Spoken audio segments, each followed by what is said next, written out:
Od lat słyszysz, że 400 jednostek witaminy D dziennie wystarczy. A co jeśli się okaże, że to jest największy albo jeden z największych błędów współczesnej oficjalnej medycyny? Oficjalne zalecenia mają chronić nasze zdrowie, twoje zdrowie.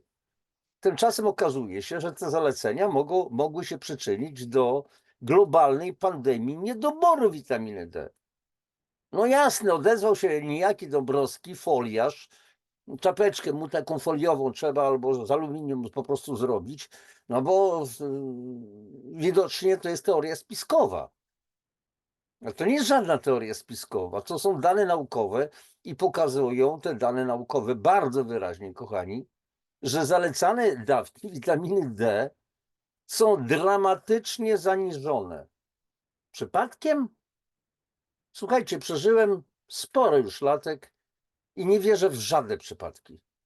I teraz, jeśli w takim razie suplementujesz witaminę D, tak jak ci zalecają oficjalnie, to możliwe, że ciągle masz jej po prostu zwyczajnie niedobór.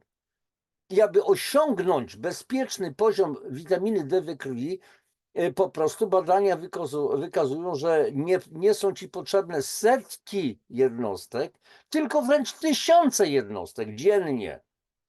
Jedna decyzja żywieniowa w Finlandii zmieniła epidemiologię cukrzycy typu 1 i to totalnie. Klucz? Jaki klucz to był? Witamina D. I problem polega nie na tym, że witamina D nie działa, tylko że problem w tym, że zaleca się, wiecie ile? Czy w jaki sposób? Za mało. I dzisiaj pokażę wam, kochani, pokażę tobie, wszystkim nam, co się dzieje z tą witaminą D? Jakie są badania naukowe i dlaczego warto zupełnie inaczej pomyśleć o tej witaminie D? Jak świadomie wspierać metabolizm oraz odporność organizmu? Cześć kochani, oczywiście witam was bardzo serdecznie, Janusz Dąbrowski. Tak trochę prowokacyjnie. Janusz Dąbrowski, witam was na kanale Barwy Zdrowia i czym się dzisiaj zajmiemy? No właśnie, zajmiemy się, kochani, witaminą po prostu D. Zobaczymy, jak to jest z tą witaminą. Jakie są badania. Kilka audycji na ten temat zrobiłem. Mam tą specjalną listę, playlistę Witamina D. Zajrzyjcie tam. Już kilka razy o tym mówiliśmy. I teraz, zanim przejdziemy do właściwego takiego potężnego tematu, będę chciał przypomnieć wam pewne kluczowe rzeczy, takie powiedzmy, no, jakby to powiedzieć, definicyjne. O, tak to jest, a więc na chwilkę udostępnię ekran. I teraz tak, żeby zrozumieć dokładnie, już kilka razy akurat pokazywałem wam to. Pokaz slajdów, momencik, od początku i teraz. Mówię pewne definicje. Zacznijmy od tak zwanej International Unit, czyli jednostki międzynarodowej, która jest miarą aktywności biologicznej danej substancji. W przypadku witaminy D oznacza jej skuteczność. I tak na przykład 1 mikrogram witaminy D to jest 40 jednostek międzynarodowych. A więc 8895 jednostek to około 222 mikrogramy witaminy D, co jest wysoką dawką i zazwyczaj stosowaną pod kontrolą lekarza. A standardowe zalecenie dla dorosłych to 600 do 2000 jednostek dziennie. I jak słyszycie w wielu reklamach, nasi producenci witaminy D, ci polscy i nie tylko polscy, nasza witamina D jest najlepsza, aż 2000 jednostek. Wiecie co? Te 2000 jednostek, ile to jest? To jest nic. Tyle, co psu mucha, tak prawdę mówiąc. I teraz, a przecież witamina D jest kluczowa. Kiedyś Polfa, i to wam pokazywałem w jednej z audycji, polska Polfa produkowała w takich, no, w kapsułkach witaminę D w ilości 300 000 jednostek.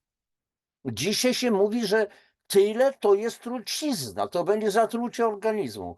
Jeżeli robić kogoś, to nie nas, kochani. I teraz mówmy też o takiej substancji, jaką jest 25-OHD. Ta substancja znana jest jako 25-hydroksywitamina D lub kalcydiol i jest to główna zmagazynowana forma witaminy D we krwi. To jest bardzo ważne. 25 OHD, czyli ta forma witaminy, która już jest we krwi. I ona powstaje w wątrobie z witaminy D pochodzącej ze słońca, diety, suplementów i jest miernikiem całkowitego poziomu w organizmie. Jest oczywiście kluczowa dla zdrowia kości, mięśni, odporności poprzez regulację gospodarki wapniowo-fosforanowej. I to badanie poziomu 25 OHD, czyli kalcydiolu, czyli 25 hydroksywitaminy D, jest standardem diagnostycznym przy podejrzeniu niedoboru witaminy, a co pozwala na ocenę ryzyka np. krzywicy czy osteoporozy.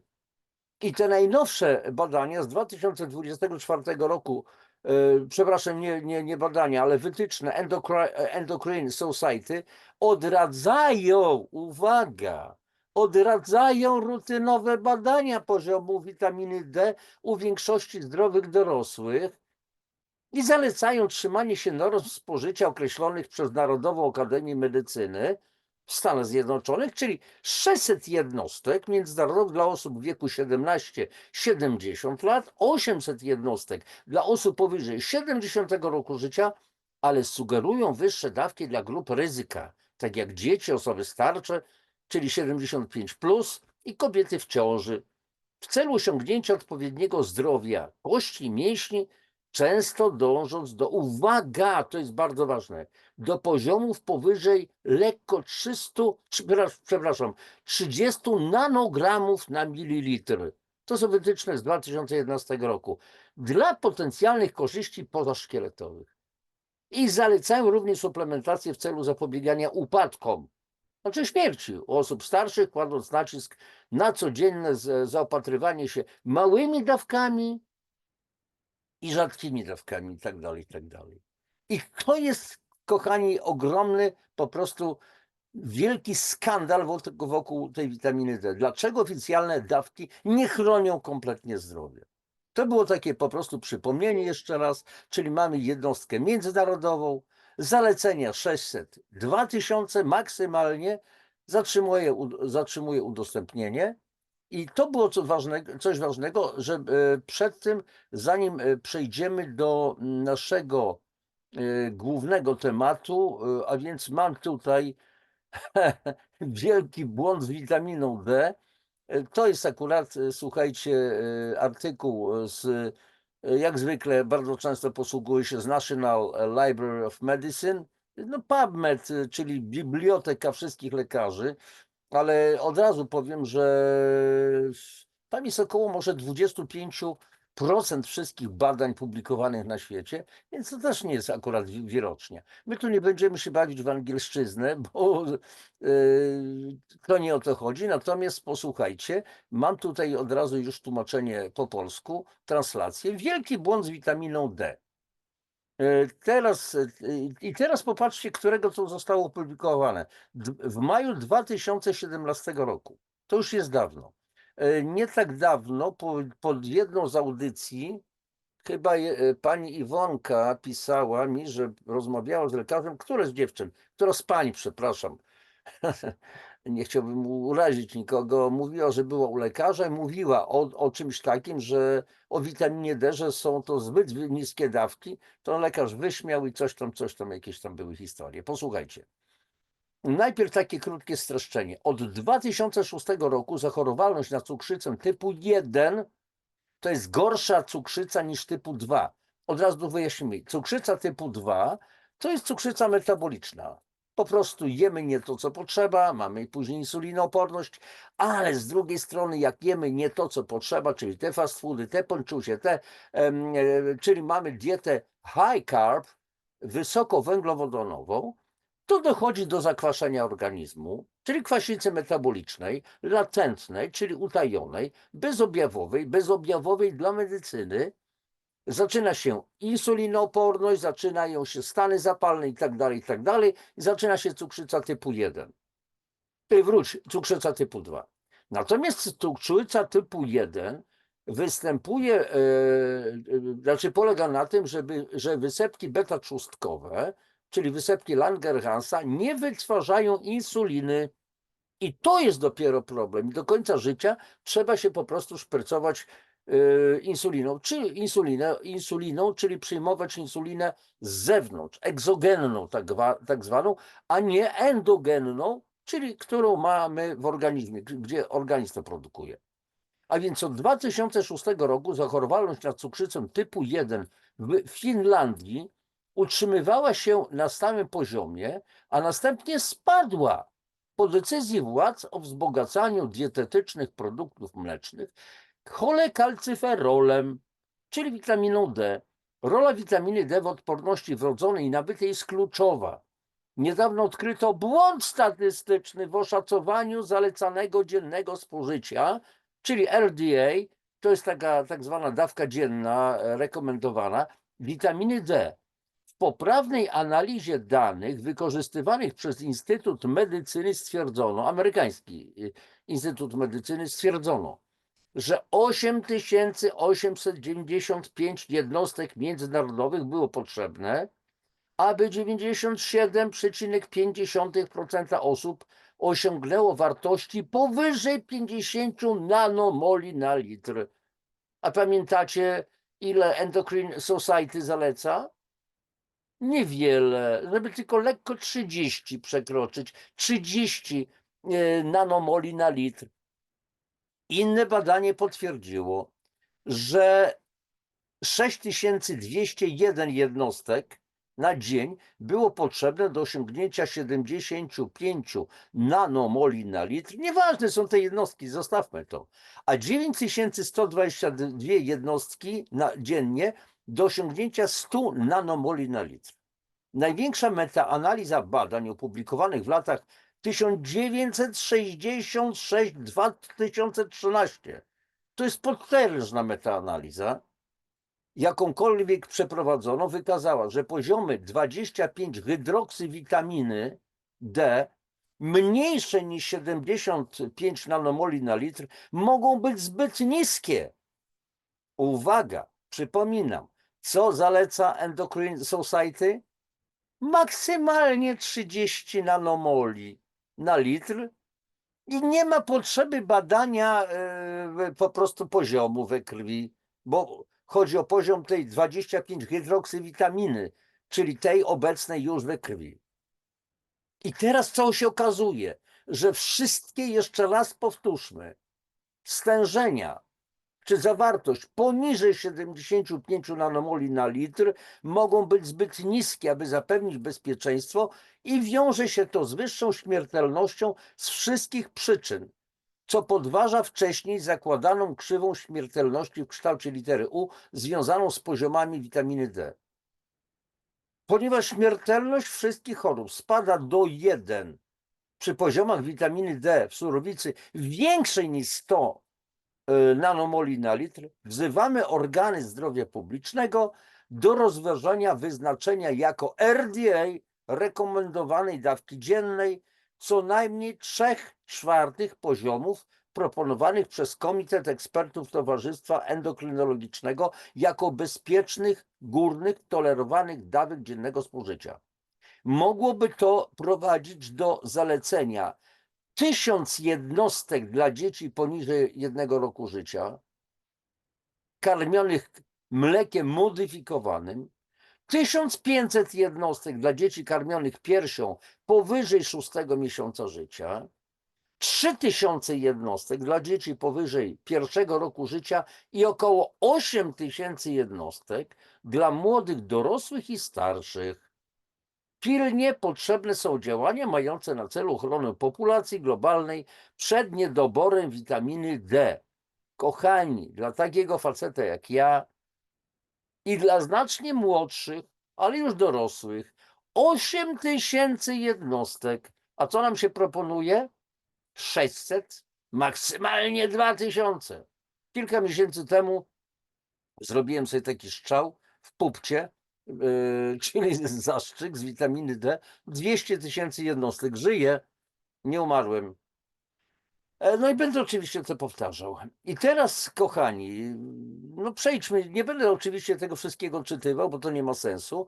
Link do tego artykułu znajdzie się po prostu w opisie audycji, żeby mieć polskojęzyczną wersję, to powinniście skopiować sam tytuł tego artykułu, a więc big mistake i tak dalej, wkleić to na Google, pojawi się ten link do tego artykułu, tam nazwa i tak dalej, i kliknijcie tłumaczenie. I wówczas od razu po polsku będziecie mieli. Dobrze. Częstość występowania cukrzycy typu 1 podwaja się co 20 lat. W Finlandii zalecenie suplementacji witaminą D zostało stopniowo zmniejszone z 4000 5000 jednostek w 1964 roku do 400 jednostek w 1992 roku. Zobaczcie. To tak jak samo jak w Polsce. Wszyscy ci, którzy zalecali wysokie dawki, ile to lat było? 64, prawie 40, prawie 60 lat temu, byli głupi, nie znali się, zalecali zbyt wielkie dawki. Bo z 4000 do 5000 jednostek w 64 roku w poprzednim stuleciu. I jeszcze pod koniec tego poprzedniego stulecia zmniejszono to dawki do 400 jednostek. Jednocześnie częstość występowania cukrzycy typu 1 wzrosła o 350% u dzieci w wieku 1 do 4 lat. A teraz pytanie, dlaczego? Czym zostało to spowodowane? Czy tylko brakiem witaminy D? A co się podaje dzieciom w pierwszej dobie życia? I teraz częstość występowania cukrzycy typu 1, bardzo niebezpiecznej, wzrosła o 100% u dzieci w wieku 5-9 lat i o 50% u dzieci w wieku 10-14 lat. Jednak od 2006 roku częstość występowania cukrzycy typu 1 osiągnęła plateau, czyli ustabilizowała się i spadła po wzroście stężenia 25 hydroksywitaminy D, czyli 25 OHD w surowicy po decyzji władz o wzbogaceniu wszystkich produktów mlecznych w cholekalcyferol. Ponadto Ogólnoświatowy Związek Światła Ultrafioletowego i stężenia witaminy D z cukrzycą typu 1 stwardnieniem rozsianym jest obecnie bardziej niż oczywisty. I teraz tak, okazuje się, jaki jest wpływ witaminy D na immunomodulację. Rola witaminy D w odporności wrodzonej i adaptacyjnej jest krytyczna. Co jeszcze tutaj, nie będę tego wszystkiego czytał, tak jak mówiłem. W każdym razie w badaniu dużej kohorty urodzeniowej częstość występowania cukrzycy typu 1 zmniejszyła się o 78% przy dawce 2000 jednostek cholekalcyferolu dziennie. Ponadto przeciwciała przeciwko cukrzycy typu 1 można zneutralizować doustnym kalcytriolem. Stężenia witaminy D większe niż 100 nanomoli na litr, czyli większe niż 40 nanogramów na mililitr, a przypomnę jeszcze raz, Endocrine Society ile zaleca? Maksymalnie 30 nanogramów na mililitr, poprawiają wydzielanie insuliny i zapobiegają niszczeniu komórek beta-trzustkowych poprzez hamowanie adhezji, migracji makrofagów itd., itd. Nieważne. Okazało się, że jacyś naukowcy, jacyś lekarze, badacze popełnili błąd statystyczny w oszacowaniu zalecanego dziennego spożycia witaminy D. Więc dwóch naukowców, nieważne jak tu są nazwiska, w prawidłowej, ponownej analizie danych wykorzystanych przez Instytut Medycyny udowodnili, że 8895 jednostek dziennie jest potrzebne, aby u 97,5% osób osiągnąć wartość większą niż 50 nanomoli na litr. Inni naukowcy potwierdzili to odkrycie, podając, że do osiągnięcia zalecanego przez Towarzystwo Endokrynologiczne poziomu 75 nanomoli na litr potrzeba 6200 jednostek dziennie, a do osiągnięcia 100 nanomoli na litr 9122 jednostki dziennie. I teraz pytanie, jaki poziom witaminy D w surowicy krwi powinniśmy osiągnąć? No więc Garland i wspólnicy opublikowali największą metaanalizę, jaką kiedykolwiek przeprowadzono, dotyczącą wszystkich badań opublikowanych między styczniem 1966 rokiem a 15 stycznia 2013 roku, dotyczących śmiertelności z wszystkich przyczyn związanych ze stężeniem 25 OHD w surowicy, wykazując, że stężenie te 25 OHD mniejsze niż 75 nanomoli na litr może być zbyt niskie, aby było bezpieczne i wiązać się może z wyższą śmiertelnością z wszystkich przyczyn, co obaliło dotychczas przyjmowaną krzywą w kształcie litery U dotyczącą poziomu witaminy śmiertelności. I teraz apel do władz zdrowia publicznego. Ministerstwo polskie, Ministerstwo Zdrowia, nieważne, czy to jest PO-skie, czy PiS-owskie, pali licho z przeproszeniem. Czy oni o tym wiedzą? Czy oni się do tego dostosują? Kochani, do was prośba. Jeżeli kiedykolwiek chodzicie do lekarza, gdzieś do przychodni i tak dalej, to mówcie, rozmawiajcie o tym z lekarzami. Niech wyśmiewają. To prześlijcie im te linki do audycji. Oczywiście wielu powie, że to jakiś tam youtuber nie jest lekarzem, nie jest naukowcem, nie ma nic do rzeczy, ale panie doktorze, ale to są linki artykułów publikowanych w PubMed, a PubMed to jest Biblia lekarzy. Więc apel do władz zdrowia publicznego, ponieważ ryzyko zgonu z powodu wszystkich chorób, choroby autoimmunologiczne, zespół metaboliczny, cukrzyca typu 2, nowotwory zmniejsza się przy poziomach witaminy D w surowicy większych niż 100 nanomoli na litr, wzywamy wszystkie odpowiedzialne organy zdrowia publicznego do rozważenia ustalenia jako zalecanego dziennego spożycia niemal wszystkich zdrowych osób przy założeniu minimalnej ekspozycji na słońce, poziomów spożycia odpowiadających tym zaproponowanym przez Komitet Ekspertów Endocrine Society z 2011 jako bezpieczne, górne, tolerowane dawki dziennego spożycia dla pacjentów z ryzykiem niedoboru witaminy D. Czyli 2000 jednostek dla osób poniżej roku życia, 4000 jednostek dla osób w wieku 1-18 lat i 10 000 jednostek dla osób powyżej 18 lat. Jeszcze raz przypomnę, jakie dzisiaj normy obowiązują: 600 do 2000 jednostek zaledwie.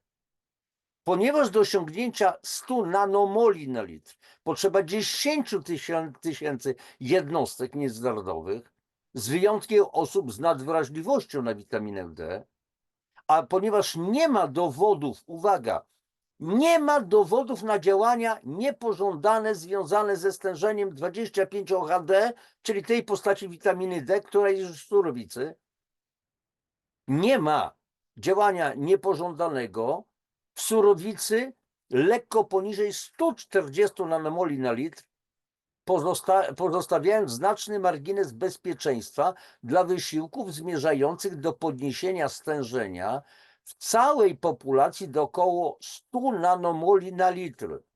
Proponowane przez nas dawki mogłyby zostać użyte do osiągnięcia poziomu chociaż 75 nanomoli na litr lub najlepiej 100 nanomoli na litr. Oczywiście te zalecane dawki mogą być indywidualizowane na podstawie nawyków żywieniowych i ekspozycji na słońce oraz szerokości geograficznej kraju, a także mogą być dostosowane do wskaźnika masy ciała, wieku i koloru skóry, przy czym osoby otyłe, starsze i o ciemnej karnacji potrzebują większych dawek. I teraz wyjaśnienie pandemii niedoboru witaminy D. Słuchajcie, ci naukowcy mówią o pandemii niedoboru witaminy D. tylko 20% naszych zasobów witaminy D powinno pochodzić z diety. Pozostałe 80% ma być produkowane przez skórę pod wpływem promieniowania UVB, ultrafioletowe.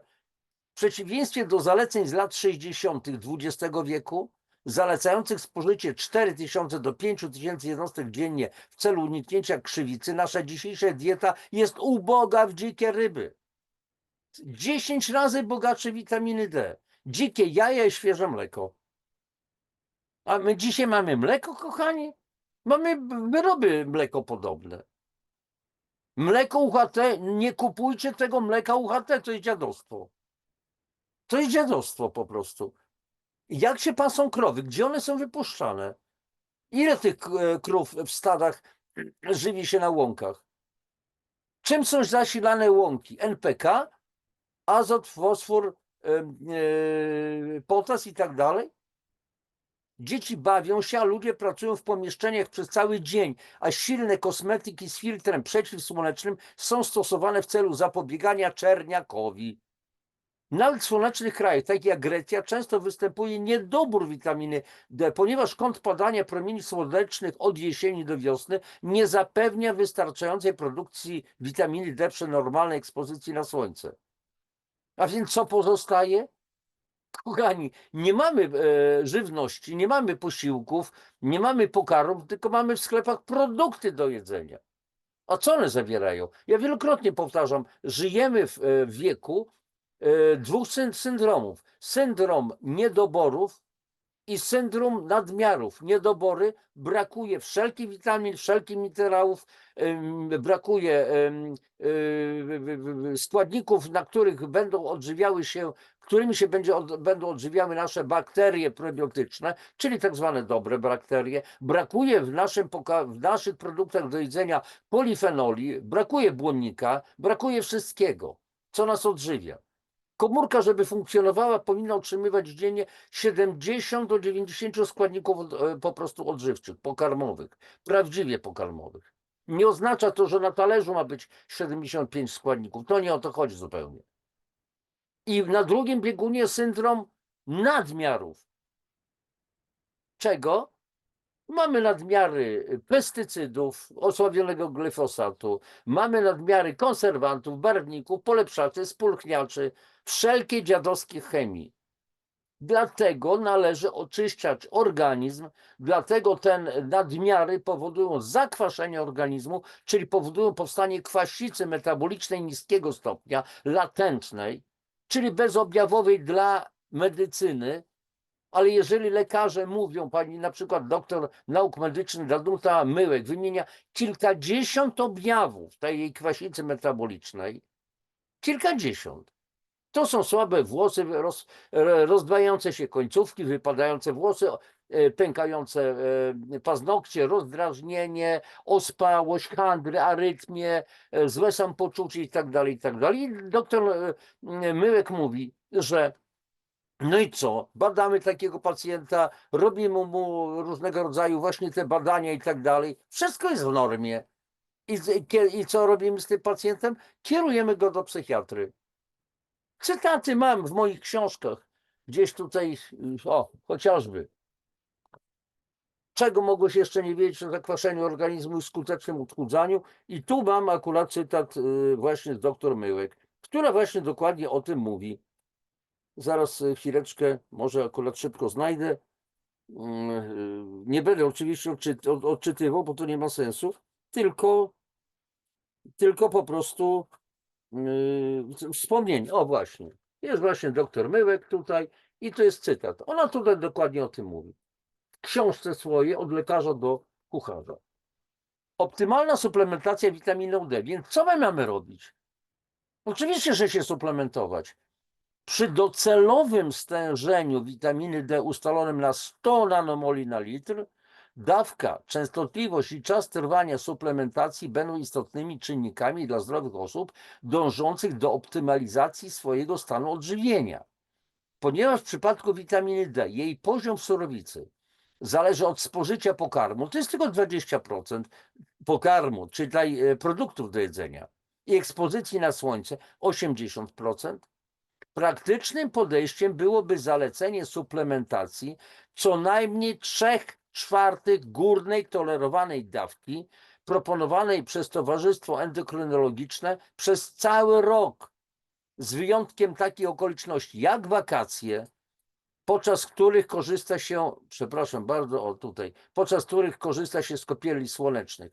Może to oznaczać na przykład 1000 jednostek dla dzieci poniżej roku życia, karmionych mlekiem modyfikowanym, wzbogaconym, 1500 jednostek dla dzieci powyżej 6 miesiąca życia, karmionych piersią, 3000 jednostek dla dzieci powyżej 1 roku życia i do 8000 jednostek dla młodych, dorosłych i starszych.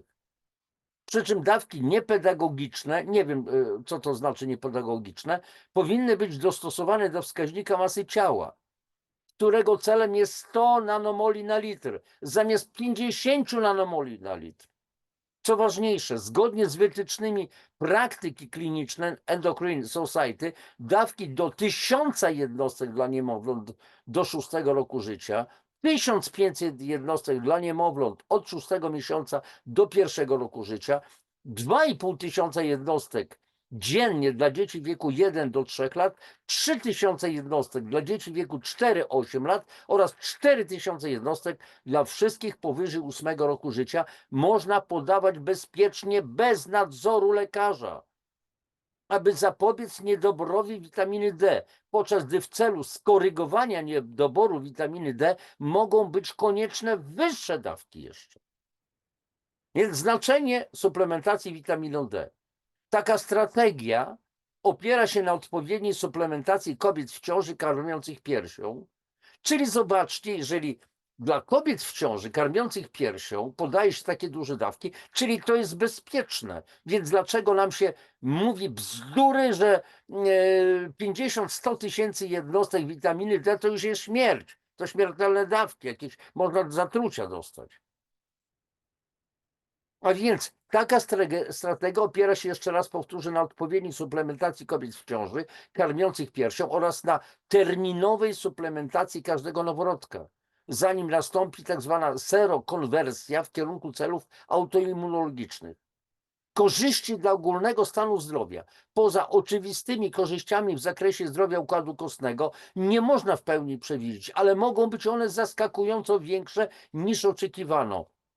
Biorąc pod uwagę wpływ niedoboru witaminy D na sam zespół metaboliczny, a zespół metaboliczny to jest cukrzyca, to jest oczywiście zakwaszenie, to jest cukrzyca, to jest insulinoporność, to jest otyłość i tak dalej.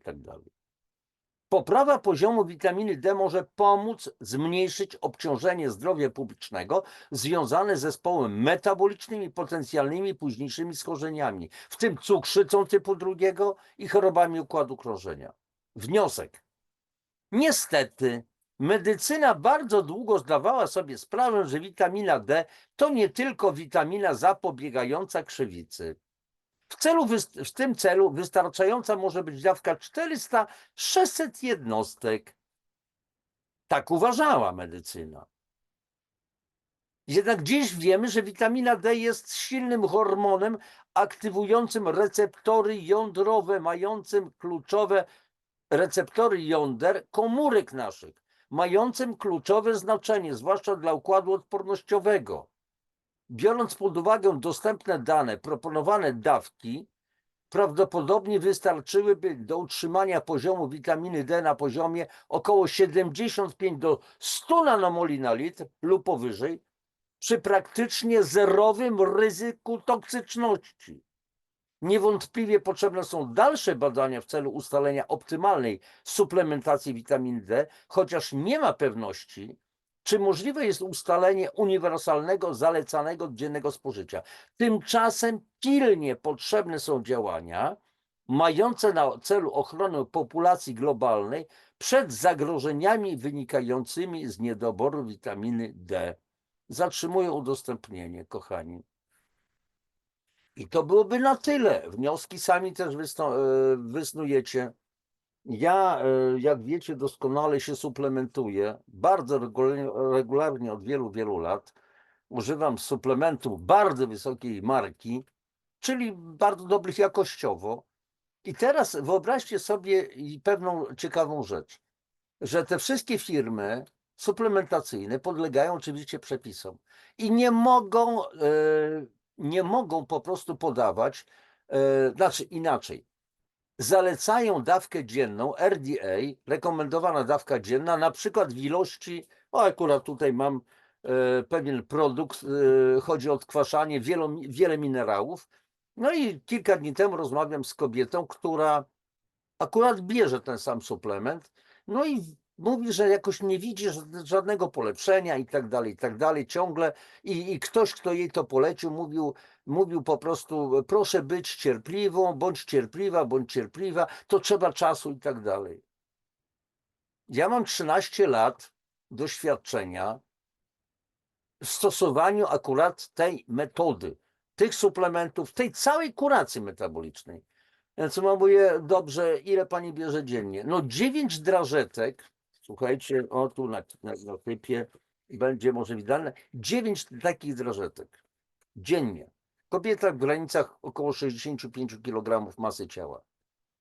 Ja mówię, proszę pani, może pani to codziennie brać i nie będzie efektu. A dlaczego? Dlatego, że to jest zbyt mała dawka. Jaka może być dawka? No po prostu ludzie są czasami, słuchają mnie z przerażeniem, ale ja wiem, o czym ja mówię. Proszę pani, przez 2 najbliższe tygodnie proszę brać 25, nawet 30 tych drażetek dziennie, czyli na przykład 5 razy po 6, 6 razy po 5, a może 3 razy 10 i po 2 tygodniach proszę dać mi znać, co się zmieniło. A to będzie od razu widać na pasku pH, znaczy papierku lakmusowym, przy pomocy którego badamy pH porannego moczu. O, tu mam akurat pod ręką, bo niedawno zamawiałem sobie takie paseczki do pomiaru pH porannego moczu. Zaraz wam to pokażę. O, to wyjmuję sobie. A więc mamy, o, proszę bardzo, paseczki. No, tutaj takie właśnie żółte, na nie siusiamy. Inna sprawa, że to trzeba po prostu zrobić tak, jak się kupi, tam 11 zł z groszami. Chociażby przecinamy je nożyczkami wzdłuż, wszystkie na pół. Wystarczy, że wyrwę połowę takiego paseczka, starczy mi to na długo. I widzę po prostu kolor paseczka. W zależności od tego, jaki jest kolorek, jeżeli są takie żółte, to jest jesteśmy potwornie zakwaszeni. Bo 5,2 na przykład w stosunku do 7,2 to znaczy, że tutaj mocz jest 100 razy silniej zakwaszony niż powinien być. Bo mocz ma być lekko alkaliczny. Niech mi nie każe, żaden lekarz nie mówi w razie czego bzdur na temat tego, że mocz ma być kwaśny, bo kwaśny mocz to po prostu chroni układ moczowo-płciowy przed infekcjami bakteryjnymi. Bzdura na kółkach. Nie będę teraz tego wyjaśniał, ale to jest bzdura. Tak samo mocz alkaliczny powoduje niedoczynność nerek na przykład. Bzdura na kółkach. Wszystko w temacie. Wejdźcie na moją playlistę odkwaszanie i tam są audycje na ten temat. Na bazie artykułów naukowych. Więc to jest straszne. Straszne to, co jest, co oficjalnie nam się po prostu mówi, co nam się wciska po prostu głupotę. I powiedziałam tej kobiecie 30 sztuk przez najbliższe 2 tygodnie. Zobaczymy, co się będzie działo. Jak pójdzie kuracja? Po prostu dzisiaj takie są po prostu potrzeby. Że oficjalne dawki to trzeba pomnożyć 3 razy 2 razy 3. I to dla to stosuję, bo to wypraktykowałam na sobie samym. I sprawa załatwiona. I teraz wracamy, kochani, do tej witaminy D. Więc zobaczcie, co się dzieje. Przecież to, co oficjalnie się mówi, to jest beznadziejne kłamstwo. Albo po prostu brak wiedzy, albo kłamstwo. Ale jeżeli czy to jest brak wiedzy, czy to jest kłamstwo, to do jednego doprowadza, do tego, że my nie jesteśmy kompletnie zdrowi. Bo nie można mówić, że jesteśmy bardziej lub mniej zdrowi. Albo się ma zdrowie, albo się go nie ma. Tak jak w ciąży, nie można być częściowo w ciąży. Jajeczko nie może być częściowo nieświeże. I koniec, kropka. A więc trzeba raz nareszcie przestać chodzić wokół medyków, przepraszam, nie atakuję was, lekarze kochani, Wiem, że wielu z was naprawdę jesteście uczciwi i staracie się pomagać nam, wszystkim pacjentom, ale z drugiej strony jest wielu takich, którzy po prostu bogami są, wiedzą wszystko. I jeżeli na przykład taki facet jak ja, który przecież nie jest lekarzem, nie zajmuje się leczeniem, mówi: kochani, weźcie to przyjrzyjcie, niech pan nie opowiada żadnych bzdur, to jest nieprawda, skąd pan to wziął. Miałem do czynienia wielokrotnie właśnie z tego typu postawami. Więc wiem, o czym ja mówię. I mi wzbudza to we mnie po prostu potężne oburzenie, zwyczajnie. Bo co to jest? I w ogóle o czym to świadczy? Rozmawiałem kiedyś z pewną też panią doktor, bardzo fajna kobieta, wszystko, o suplementacji. Ona nie miała zielonego pojęcia o tym. Bo ona się zajmuje procedurami, bo takich nauczono. A jeszcze starsi lekarze więcej wiedzą na temat w ogóle leczenia, natomiast dzisiaj młodzi bardzo często, ja nie mówię o wszystkich, ale mówię o statystyce, to po prostu są nauczeni jedynie procedur. Są pewni siebie. Na raka są doskonałe leki. Na przerzuty, na metastazę doskonałe leki. Pokażcie mi te leki i tak dalej. Ale już nie chcę się wywnętrzać, kochani. Nie chcę po prostu. Nie jestem też Panem Bogiem, nie jestem po prostu człowiekiem, który się zajmuje medycyną. Ja jestem od tego, żeby przekazywać informacje, a wy możecie wyciągać ewentualnie wnioski. Szukam materiałów, przytaczam je i nie każdy robi to, co mu w duszy gra. Wszystko. Ja mogę, jeszcze raz powtarzam, podać informacje, przekazać. To jest wszystko. Każdy niech robi po swojemu. To byłoby na tyle na dzisiaj. Jak zawsze, bardzo Wam dziękuję za to, że jesteście, że wspieracie kanał. Bardzo proszę znowu o Wasze komentarze, o lajki, o dzielenie się linkami do moich audycji ze swoimi bliskimi, ze znajomymi. Niech ta wiedza idzie w świat. To jest konieczne. Wiecie doskonale, że YouTube mi za to nie płaci, a będę tym bardziej to robił, bo uważam, że to jest taki mój obowiązek. Trzymajcie się, życzę Wam wszystkiego najlepszego. Papatki, do następnego spotkania.